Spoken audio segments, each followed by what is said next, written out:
Hey guys, this is Bruce. Welcome to the newsletter. Today we're doing the market update and trade recap. So let's jump right in. We've got the ES up here on the screen. Now I'm doing this, the market's still open for a few more minutes. This is Monday afternoon. We're coming back, pushing again close toward this all-time high. Now we're down today. Let's see, we are down 57, 58 points, right? But we've got CPI tomorrow. We've got PPI on Wednesday. Warsh is speaking on Wednesday. A lot going on. The Iran situation is seems like it's flaring back up again. So I'm not sure which way we go here. I suspect that we go higher. We're about to have earnings season, or we're starting this week with earnings season. We've got Netflix this week and some others. But anyway, I think all those will be good, and we should go higher. But this is a very sloppy market we're in, and it's very light volume as well. So we could go either way. But the trade I wanted to recap, if you were in the main room with me, is Applied Materials. So Applied Materials has been a great stock. The semiconductor sector, as you know, has been just on fire this year. Micron, Lam Research, AMD, etc. Applied Materials. They all had this very, very similar pattern where we had this long, really nice run. And then they've just retested a little bit, just a little retracement. That's pretty normal. You have to stair step up to, to go higher. This is, the pullback that probably takes us up here to the next level. So I did this trade in Applied Materials on this pullback, and let me zoom in a little bit here. And you can actually still, you can still get this trade, but listen to the rest of this video first before you go run and take the trade. All right, I entered right here. I posted this right here in the main room on a pullback, thinking that 20 is going to hold like it had been for a long, long time.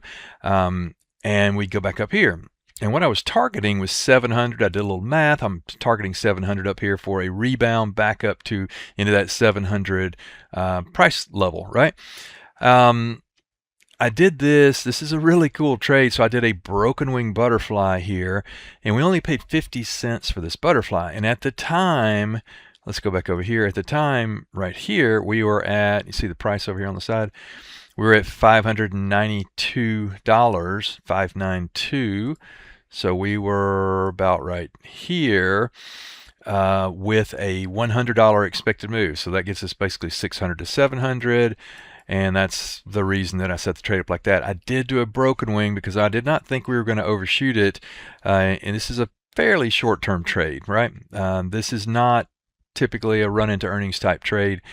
But this, again, with a broken wing, we risk 50 cent debit right there. Does take a little margin, but that's okay.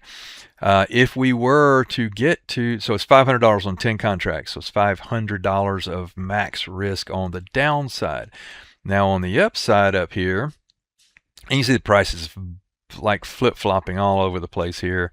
Don't pay attention to that. That's just a kind of the way it is, unfortunately, on toss, and that's because of the thin nature of the options themselves, each leg of the options themselves. It's not a big deal, but if we were to pin up here at 700, which is a magnet, big round number, obviously, magnet, if you see over here, $500 of risk down here, and if we were to pin up here, it's worth $24,000. So that's not too bad on $500 risk, right? Now, fast forward, since we put the trade on and we flushed down, we came back to the 20, and I said, okay, we're all right, and we've come back down a little bit. We're finding a lot of strength here, a lot of support. Here's our fib levels. If you look, oops, let me zero in on this for you guys. So if you notice right here, okay, we are coming into support here at 566, 558, 550 kind of area. Down here, that's where we were, right? Looks like we have obviously a lot of support there, with our first target being up there at 633, 658, and then 698, which is 700, right? And these are fib levels that I just had done today. So this is still current, still valid trade. There's nothing wrong with this trade, right? We'll give it another couple days, maybe a week or so, and we'll see. It's got 2 weeks left on it. I might take this and roll it out a little bit further in time to try to get a little bit closer to this earnings date here. If I do, I'll let you guys know. Obviously, I'll post it in the main room and in the Options Income Mastery room.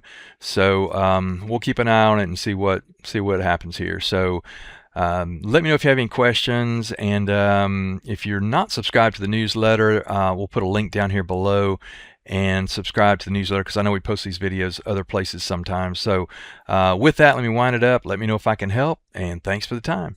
Take care.